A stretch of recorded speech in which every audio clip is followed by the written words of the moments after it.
Employer could potentially deflate the requirements of a position. Um, Hi, and welcome back to Visa Vibes. I'm Emily Newman, managing partner at Reddy Newman Brown PC. And I'm Stephen Brown. All right, today we're going to be talking about something that I think a lot of HR teams, employers are possibly going to underestimate, at least at first, and that is the USCIS publishing a brand new version of the I-129 form, which is used for H-1B petitions. It was published back in February, but it actually took effect starting April 1st. So we're just now having to use this new version of the form, which also coincides with the first date of the CAP filing season. So that new form is mandatory. And if you submit after April 1st using the old version of the form, USCIS will reject the petition outright. There's no RFE. They're not going to ask you to fix it. They just reject it.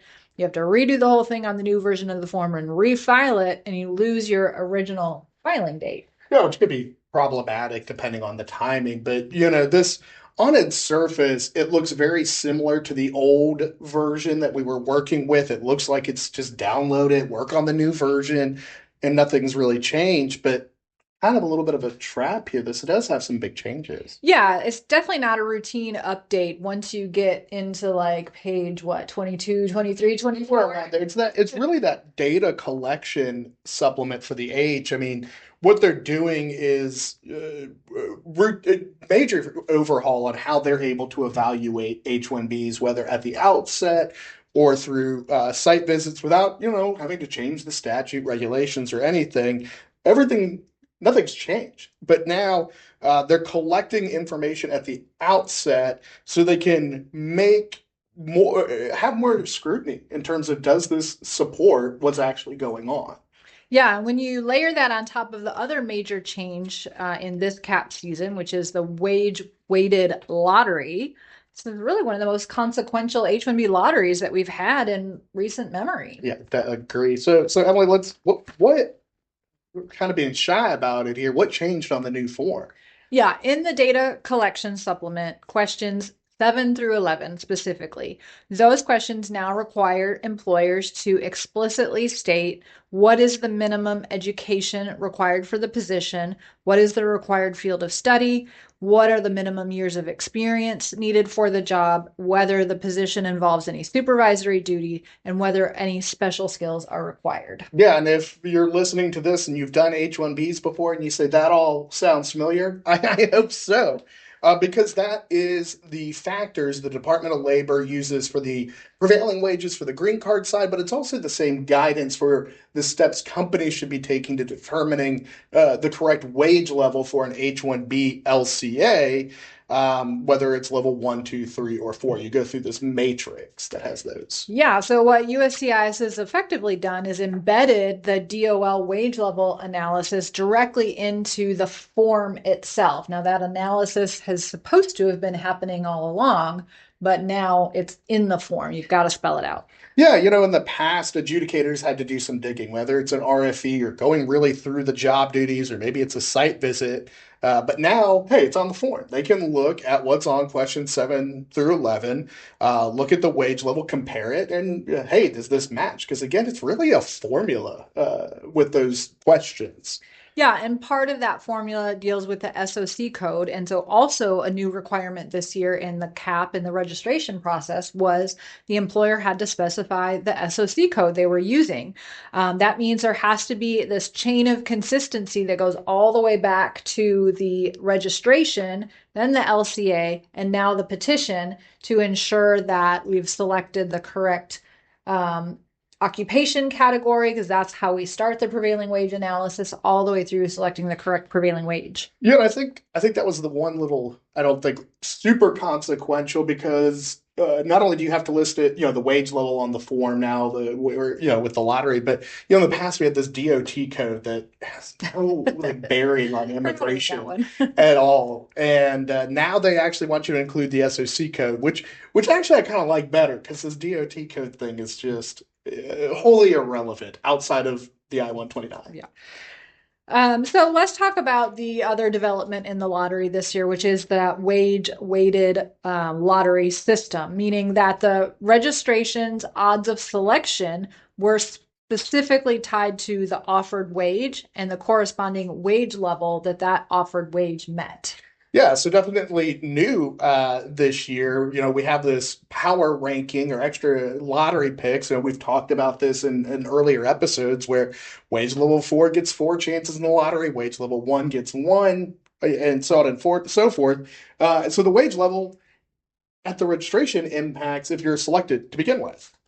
Yeah, but it's important to know that that wage level is based at this stage on the salary offer. It is not required to match the wage level that you're using on the LCA. Now, That sounds really weird. So you're telling me, okay, I look, I'm gonna say just easy number, $500,000 salary. We know that's probably level 4 for every position. I can do level 4 at registration, but if I go through the analysis and determine it doesn't have to be a wage level 4 for the LCA, I don't have to mark it as level 4. right, yeah. The registration, again, is keyed to the offered wage. And an LCA is not required at the registration stage at all. So the idea here is that employer could pay to improve their chances, right? Yeah, and so I mean USCIS talks about this in the notice and comment. I'll wait for some of the listeners that say, "Oh, we just identified a loophole for immigration that, to take advantage." But no, this was mentioned that there is a difference between the salary wage level and then the LCA wage level in the notice and comment. Yeah, so a higher salary offer intended to improve chances in the lottery doesn't necessarily mean that the employer has misclassified the role. The employer can choose to pay above that required prevailing wage.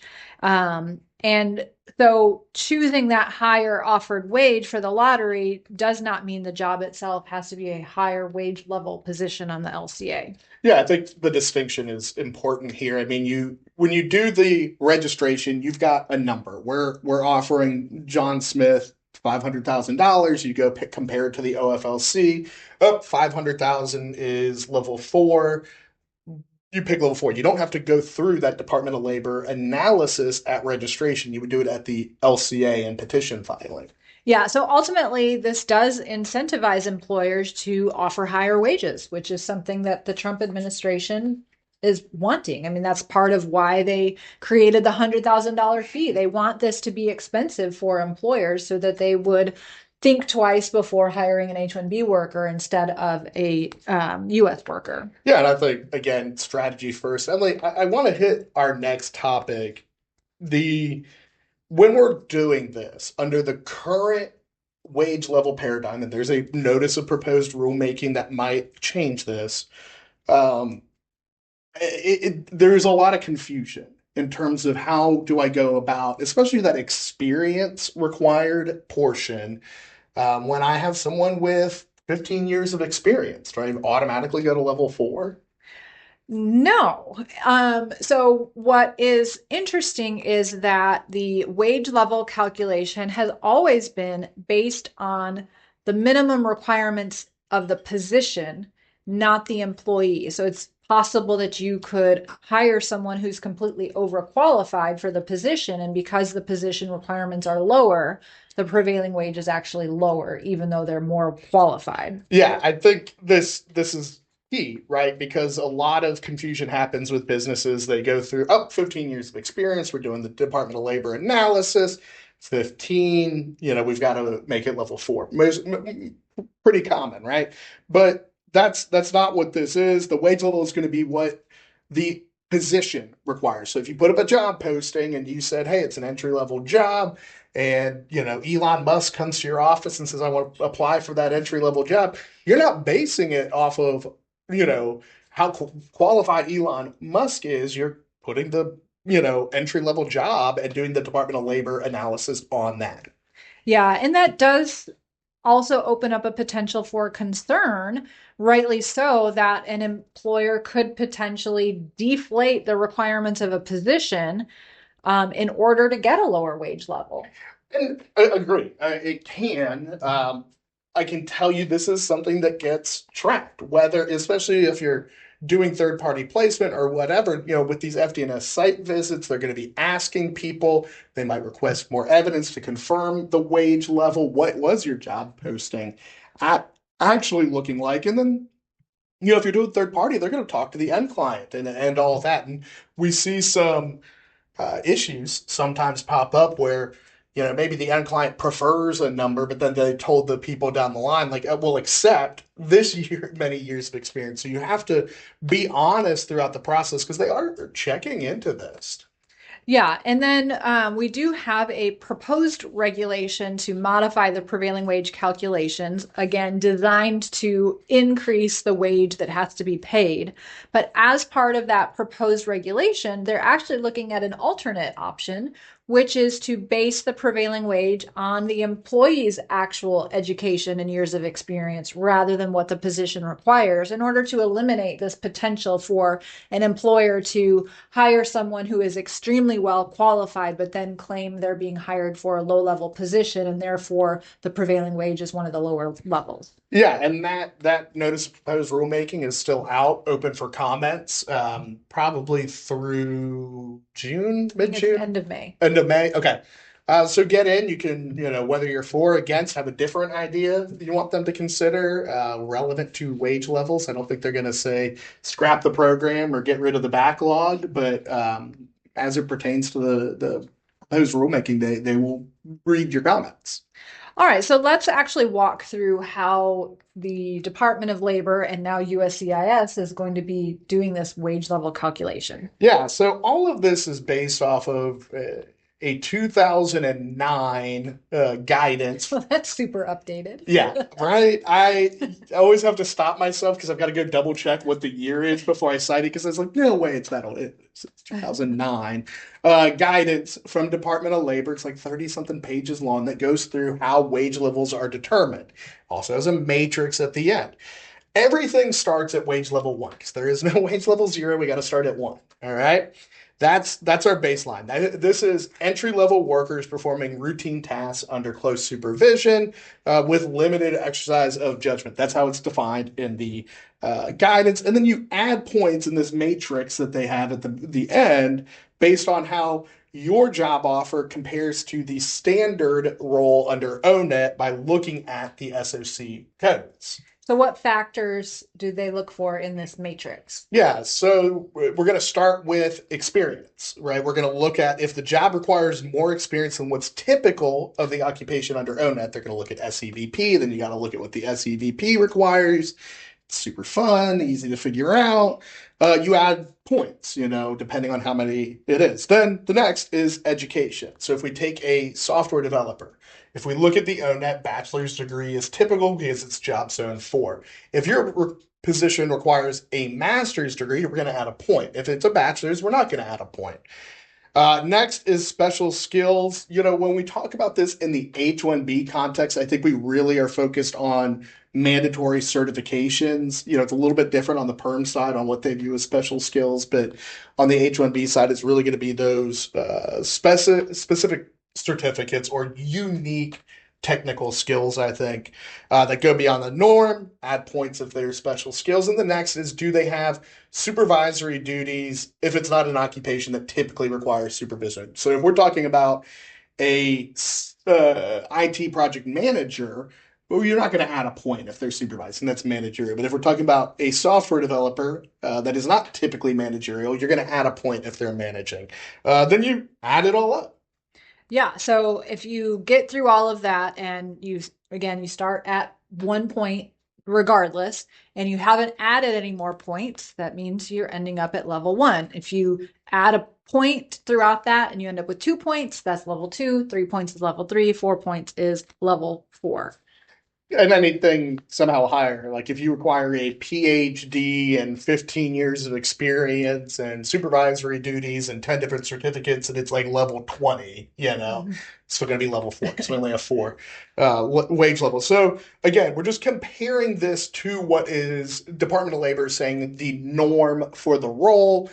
comparing it to your job offer, it's actually not that terrible of a matrix once you kind of figure out how to do it. It takes a little bit of time to figure out how to go through and compare with the SEVP, but once you do, it makes a lot of sense. Yeah, it's pretty logical and very methodical, but the problem is sometimes employers kind of skip doing the methodology. They don't do the worksheet and they just kind of make a judgment call.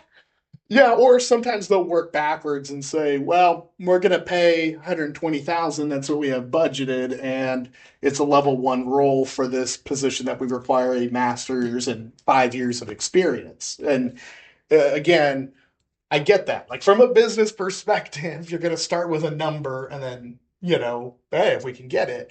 But for H-1B, you've got to go through this matrix. All right, and there's another part to it that impacts it, and that is the job zone. So there's actually a list of 5 job zones, and they're actually combining 1 and 2, Yeah, right. which is going to be fun. But the job zones determine how exactly you do the matrix. Job zone 4 is probably the most common for H-1Bs because those jobs are typically requiring a bachelor's degree, software developers, engineers, accountants, financial analysts.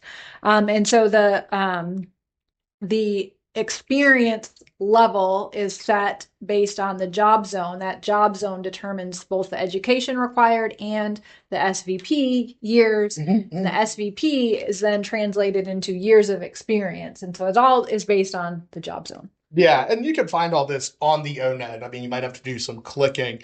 Analysis is a little bit different for Job Zone 3 or 5. Job Zone 3 are roles that typically don't always require a bachelor's, although debate there on some of the roles. In Job Zone 5 typically starts with master's or doctoral programs. So your calculus does shift if you go outside of Job Zone 4. And then another common mistake is using a level 1 prevailing wage for a job zone 4 position if the employer is saying a master's degree is actually the minimum education requirement. Yeah, so if you're talking about a job zone 4 and you require a master's degree, we start at level 1, then it's an automatic +1 because job zone 4 is bachelor's. So if you're requiring a bachelor, it's an automatic +1. So job zone 4 and master's is always going to start at wage level 2 and then go up from there. All right. So with all of this, it's very important now that you're consistent between your registration, your LCA, your petition, what you're listing on the form in terms of those factors that are in the matrix. But the consistency has to be there the whole time and actually has to reflect reality as well. Yeah, and for the registration petitions, the cap subject petitions, you already selected the SOC code. You kind of got to go with the horse you already brought. But if you're filing non-cap cases, that SOC code is going to be critical, right? It's going to set the standard for the wage level and the requirements. Let's talk about enforcement, Emily, because this is intriguing in the current climate. It is because when it comes to wage levels, that's really a Department of Labor issue. But with this new form, USCIS is getting involved. Yeah, I guess, they're back to collaborating. I mean, we've seen it in some site visits. They'll send their list. The USCIS will send their list of questions. I'm like, those are DOL questions. And, they do information share.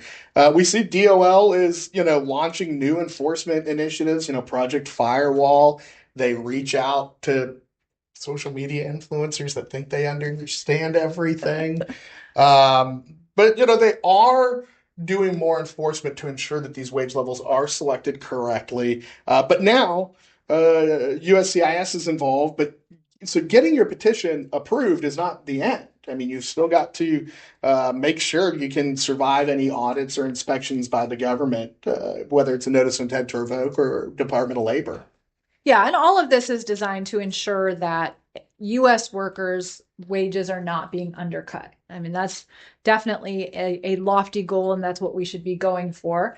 It's just how are we getting to that, and to make sure that that's happening, there's a lot of thought right now on social media, I would say. So what's kind of the takeaways at this point if you are in HR or you're the one responsible for signing these I-129 forms? Yeah, I mean, start early. I mean, I think you and I talk about that in every episode, right? Start early because when we go through this analysis, it's not as easy as saying, level two, go with level two. It might be a level three role, and you have to go through that. Companies should be going through that matrix and making sure they are selecting the right wage level and that it matches the job description. Yeah, and then you also need to make sure, typically you're posting a job vacancy before you're moving forward with an H-1B worker. And so your job posting should also mention what those minimum education and experience requirements are, and that should align with what you are selecting on this I-129 form. Yeah, and even though that's technically not required for every H-1B, even if you're talking about your internal, if Emily's looking to hire someone, she's letting us know, right, internally, what are we looking for? And yes, we publish it publicly too, but if you're telling your recruiters, this is what we need, save that, right? Because in case there's scrutiny, you could say, no, no, no, this is what we always looked for this role. And then, make sure you identify the SOC code. There is increased scrutiny in terms of does this job align with the SOC code? Your SOC code is going to be integral in terms of is it a specialty occupation? So make sure, you're picking good codes early. Yeah, and so with this, heightened level of scrutiny with the wage weighted lottery, and now that USCIS is looking into these wage levels, DOL enforcement is up. I think they said there's like a 48% increase in the number of investigations DOL is doing right now. It's really important that the job posting, the job description, the LCA, the petition, and what's actually happening all agree and are all consistent. Yeah, and then just one final point, make sure the people in your office know what's in the Island 29 or know how to get them to the right people. It is not uncommon. We will see notices of intent to revoke or something where, they spoke to a receptionist and they're like, oh, that role requires, 10 years of experience because Jimmy's been here 10 years. When it didn't, right? And so make sure, nobody's speaking to the government without knowing the facts or getting them to the right person. All right, well, that's it for this episode of Visa Vibes. Thanks for joining us. See you next time.